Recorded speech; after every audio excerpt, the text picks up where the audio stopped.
Good morning, kids. It's Sunday, and it's Miss Cindy telling you a Bible story today. If you remember last week, we talked about Moses and how he was at risk because he was a baby boy of slaves in Egypt. So he grew up to be a man. Moses has a long story. He's very prominent in the Old Testament. So he grew up to be a man, was well educated, had everything that he needed, but in his heart, he still felt very connected to the Israelites, the people who were enslaved. And the Pharaoh's people who oversaw the slaves were not always kind. And one day, as a grown man, Moses saw a person, an Egyptian, who was a taskmaster. He was the one telling the slaves what to do. And he was very angry, and he was beating the slave, and it was very unjust. It wasn't called for. And so Moses got very angry and tried to stop the Egyptian from beating the slave. And in the fight between the two, he killed the Egyptian. So being a prince, he kind of, felt it was justified. He got away with that and was still living in the palace. And he was walking by some other Egyptians, and they harassed him and called him a killer. And he started getting afraid that something would happen to him. So he decided to leave Egypt, decided to leave everything, all the palace and the servants and the food, everything he had. And he went to a very small village where they were farmers and shepherds, and became friends with the leader in that small village. And he married one of the leader's daughter and became a shepherd. He learned new skills where he didn't have to do anything himself pretty much. Now he had to do everything. He had to learn how to tend sheep, how to keep them safe, how to work the land, just all the things with his hands and stuff that he didn't have to do as a prince.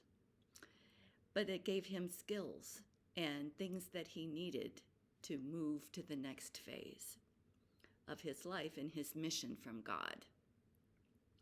So he's being a shepherd, and he's out, and it's mountainous and grassy and beautiful place. And he sees up on this mountain a fire, and it gets his curiosity. It's like, well, that's just a little fire, but I better go check it out. And he goes and checks it out, and it's a bush, and it's burning. And as you've seen, or if you've ever had a fireplace or anything like that, you know that as things burn, whatever is burning, it's the fuel, and it burns up. And either you put more fuel on it, like if you're at a campfire, you put more wood, or if you have a wood burning fireplace, you put more wood in, and it continues to burn. If you don't put any more fuel, any more wood on it, it goes out. It turns to ashes and embers, and eventually will go out if there's no more fuel. Or if you have a fire and you do what Smokey the Bear tells you to do and put water on it, you take away the oxygen for the fire and smother it, and it goes out. Well, this bush wasn't doing that. There was no more fuel added to it. There weren't more bushes being, wasn't jumping from bush to bush like a big forest fire or anything. But it continued to burn. So it was against everything that Moses knew about fire. And so he gets closer and closer, and it's just very curious to him. And all of a sudden, this deep voice comes out of this burning bush. And it frightens Moses so much. And he's just like in shock, just stands there, because here's this bush burning without burning up the fuel, and this voice coming out. And the voice says, "I'm your God." And Moses just falls to his knees, and he covers his face, and he's like, "Oh no." And the voice, very deep voice, says, "This is hollow ground. Take off your shoes." And so he does, and he's on the ground, and this voice tells him that he has something that he needs him to do for his people, that he has heard the Israelites, the Jewish people, crying and being treated unjustly, and he can't allow that anymore. So he wants to use Moses for this mission, to go forward, go to the Pharaoh, and tell the Pharaoh, let my people free. Free the slaves and let the Israelites, the Jewish people, go out of Egypt to someplace else. And Moses is like, hey, I'm just an ordinary guy. I can barely talk right now because you're just overwhelming me. How am I supposed to do this? And God says, it's okay. I'll give you instructions. I'll tell you what to do, how to do it, and I'll give you help along the way. But you need to do this mission for me.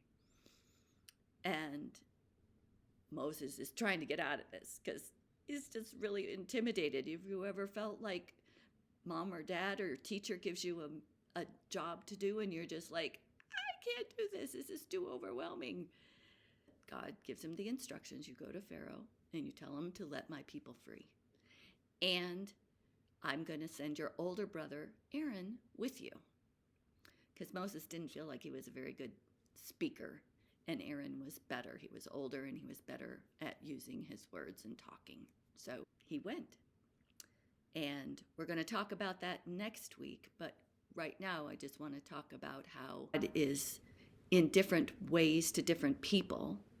And sometimes he's a voice, like this with the burning bush. And sometimes he sends angels. Sometimes he talks to our heart. But he gives us missions every day. And some missions are easy. You know, don't steal.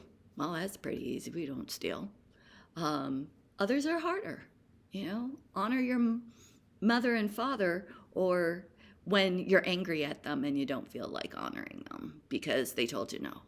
Sometimes it's a little more hard when we're looking at things that way. But he helps us do that. He knows how to soften our hearts and to keep us on the right path. So here we go. Just to give an example of how things start little and we learn and grow with step-by-step instructions. First, when we're little and we want to play, we have Legos. And Legos can start with these Duplos. They're very big and they're easy in our hands, and we can just build things on top of things. And it's just fun, right? And we just build higher and higher, and they're very simple little things. We don't do much, just build and make a structure or a wall. And then we get better at doing that, and then we do something with purpose. And they have these kits, and they get smaller. So they're a little harder to work with. See, they're tiny. And you go, oh, and you did big kits, and you have all these pieces, and you go, what am I supposed to do with this? Look at that. Crazy. But the Legos generally send us our step-by-step instructions. So the first one is this little guy that we're going to put together. And this is really teeny, so we have little pieces. But it tells us the steps to put. And it says, okay, first you have his little helmet, and then you have his little head, and you have his little backpack. So first you put his feet with his body. There you go. And then you put the little backpack, his breathing ability, on.